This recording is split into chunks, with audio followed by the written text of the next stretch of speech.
as bananas desse tamanho. Lá vocês vão comer do melhor dessa terra. E quando Moisés estava chegando nessa terra, Deus pediu para Moisés separar 12 homens. 12 homens que fossem cabeças, que fossem líderes. E esses 12 homens iriam espiar a terra prometida para falar como é que era a terra. Foram enviados esses 12 homens. E quando esses 12 homens espiaram a terra, era uma terra muito boa, com águas, com árvores, com frutas, do jeito que Deus tinha falado. Porém, haviam gigantes que moravam lá,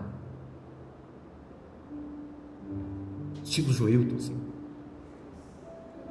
Gigantes, grandes, que assustaram a maioria deles. Na volta, eles passaram um relatório,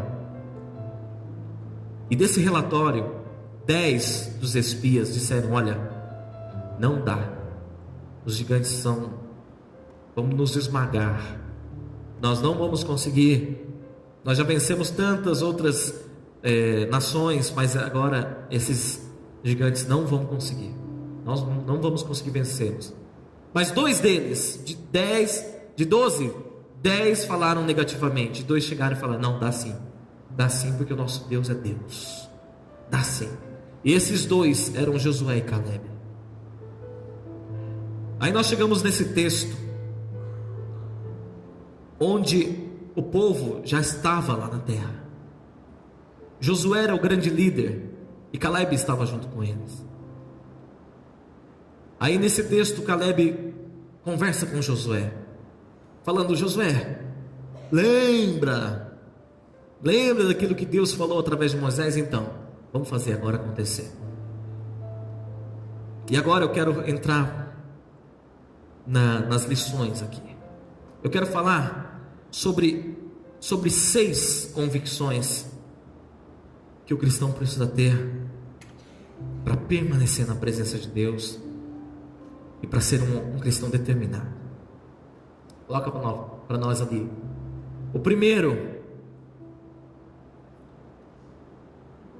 o cristão determinado sabe o que Deus diz a seu respeito. No versículo 6, eu vou ler aqui: o povo da tribo de Judá foi falar com Josué em Gilgal. Calebe, filho de Jefoné, do povo quenezeu, disse a Josué: você sabe o que o Senhor disse a Moisés, homem de Deus, em Cades Barneia, a respeito de você e de mim. Veja bem, Calebe estava dizendo: Josué, nós sabemos quem somos, nós sabemos o que Deus pensa de nós, nós sabemos o que Deus fala sobre nós. Deus diz que nós somos assim, Deus diz que somos vitoriosos, Deus diz que nós somos fiéis, Deus diz que nós vamos conquistar tudo isso. Meu irmão, o cristão que não sabe o que Deus diz sobre você é um cristão perdido numa religiosidade. E na sua ignorância, não estou xingando não, tá? Na sua ignorância, ou seja, a ausência do conhecimento de quem você é em Deus, o diabo vai usando para detonar a vida do cristão. Então há muitas pessoas dentro de igrejas que não sabem quem são elas em Deus. Simplesmente vivem uma cultura religiosa. Eu tenho que levantar a mão, eu tenho que cantar, eu tenho que ficar em pé, eu tenho que sentar, eu tenho que abraçar o irmão, e eu tenho que fazer isso. Eu não posso roubar, matar, eu não posso mentir, eu não posso adulterar, eu não posso fazer isso, não posso fumar, não posso beber, não posso fazer isso, não posso fazer aquilo. Se torna uma pessoa perdida, simplesmente obedecendo rituais, sem saber aquilo que Deus fala sobre você. Agora uma pergunta minha para você: você sabe quem você é? Você sabe o que Deus diz acerca da tua vida? A pessoa que é determinada, ela é determinada porque o seu fundamento não está no que as pessoas dizem a seu respeito, mas no que Deus diz a seu respeito. aquele que não sabe quem ela é. Chega alguém e fala assim: ah, você não vale nada, você é um derrotado, você é um zero à esquerda, você não serve para nada, você não vai dar certo na vida. A pessoa que não sabe quem ela é começa a absorver tudo isso e acreditar que ela não é, que ela não pode, que ela não consegue fazer. Agora, quem está fundamentado na verdade do Senhor, meu irmão, não acredita em tudo não. Não absorve essas bobageiras, essas mentiras do diabo. A palavra do Senhor diz que o pai da mentira é o diabo, e ele vem para mentir, ele vem para distorcer a tua imagem, ele vem para sutilmente acabar com a nossa vida como cristãos. E o cristão apenas nominal acaba até se batizando na igreja, até vivendo a vida inteira dentro da igreja, mas sem desfrutar daquilo que Deus prometeu. Sem desfrutar daquilo que Deus prometeu. Acaba sendo um morto-vivo dentro da igreja. Uma pessoa que mora dentro da igreja até, que torce para o time da igreja. Sou presbiteriano independente até morrer. Meu pai era, meu avô era. Só que não sabe o porquê. Não tem a noção daquilo que Deus tem preparado para você. Nós precisamos conhecer aquilo que Deus fala sobre nós. Como?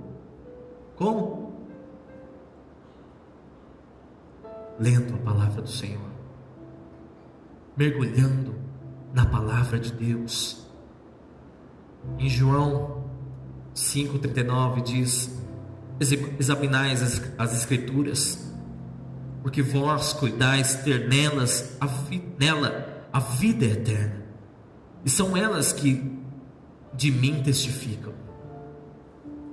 Jesus está dizendo: mergulhe, examine a palavra de Deus. É lá que você vai ter vida, é lá que você vai descobrir quem você é, o que Deus fala sobre você. Não é um livro de autoajuda. Aquela pessoa que te ofendeu, que te disse palavras que deixaram você para baixo,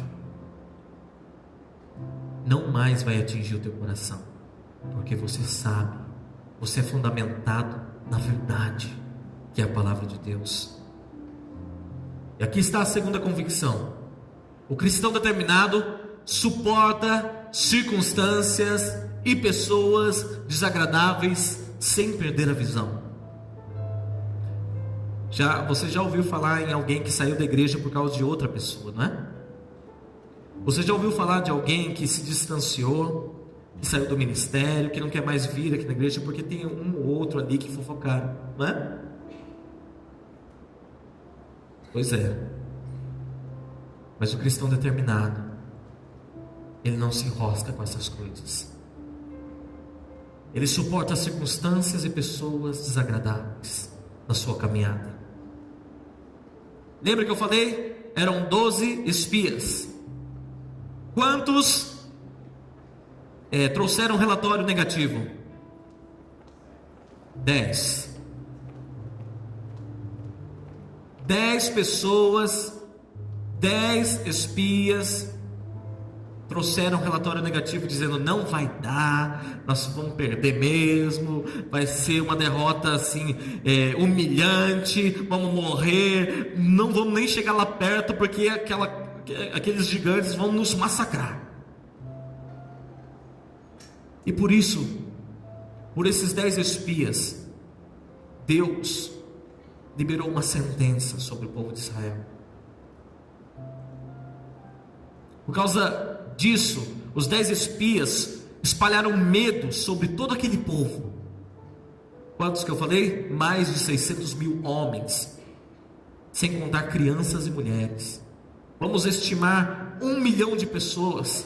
1 milhão de pessoas começaram a desacreditar naquilo que Deus prometeu, por causa de 10 espias. 10 espias. E Deus então liberou uma sentença sobre aquele povo, dizendo: ah, tá bom, todo mundo desacreditou, A maioria desacreditou, menos dois, Josué e Caleb. Então tá, vocês todos vão morrer no deserto. Só Josué e Caleb vai herdar a terra prometida. Poxa, nada mais do que justo? Olha só, Josué e Caleb teve que viver todos esses 40 anos no deserto, vendo um morrer, outro morrer aqui, até que essas 1 milhão de pessoas que estavam no deserto morressem, e dali se levantasse um novo povo. Os filhos desse pessoal que morreu iriam herdar com Josué e Caleb essa terra prometida. Veja bem, Josué e Caleb teve que ficar 40 anos suportando essa sentença, esse castigo, e pessoas insuportáveis, pessoas que murmuraram, que fofocaram, que desacreditaram, pessoas incrédulas. Josué e Caleb teve que viver assim. Não era mais fácil arrancar Josué e Caleb de lá, transportar para a terra prometida e mandar fogo dos céus ou um dilúvio naquele lugar e matar 1 milhão de pessoas? Isso Deus faria em um dia, como fez com Sodoma e Gomorra. Mas não, Deus tem um ensinamento aqui nesse lugar, nesse texto. Por mais que você viva no meio de um povo murmurador, Deus tem um tratamento para a sua vida, cara. Não pense que porque alguém do teu lado, na igreja, fofocou sobre você, você tem que desistir, e você tem que se desanimar. Deus está tratando de muitas vidas aqui. Irmãos, não adianta nós termos uma juventude, uma galera lotado aqui de jovens, adolescentes sem compromisso, sem determinação, sem vida com Deus. Era isso que Deus tinha. Deus tinha 1 milhão de pessoas no deserto, que era denominado povo de Deus, só que só murmurava, reclamava, fazia bezerro de ouro. Irmãos, nós precisamos ganhar essa cidade para Cristo, mas para isso é necessário que se levante um povo determinado como Josué e Caleb. E sabe de uma coisa? Se no meio de uma galera assim, denominado povo de Deus, só tem gente do oba-oba, sabe o que Deus vai fazer? Vai fazer com que essa geração morra, e que se levante pessoas comprometidas com o reino de Deus, pessoas que querem pagar um preço. Infelizmente, já vimos muita gente passar por esse banco que você está sentado. Alguns mudaram de cidade, mínimas. Outros mudaram de igreja, mínimo também. A maioria não aguentou ficar firme no Senhor. Muitas pessoas se decepcionam com o líder e saem, se desviam, voltam com uma velha vida. Glorifico a Deus pela tua vida que está aqui, firme. E eu quero glorificar o Senhor daqui 10 anos, quando eu ver você, careca, barrigudo, firme no Senhor. Eu quero glorificar o Senhor quando daqui 10 anos, não vou falar mais, senão vão ficar bravos comigo. Daqui 20 anos, olharem para essas mocinhas, todas com elasticidade, né? Olharem elas assim mais travadas, falando, não consigo mais dançar, mas eu estou firme no Senhor. Uma bordinha de catupiry aqui, outra ali, mas firme no Senhor.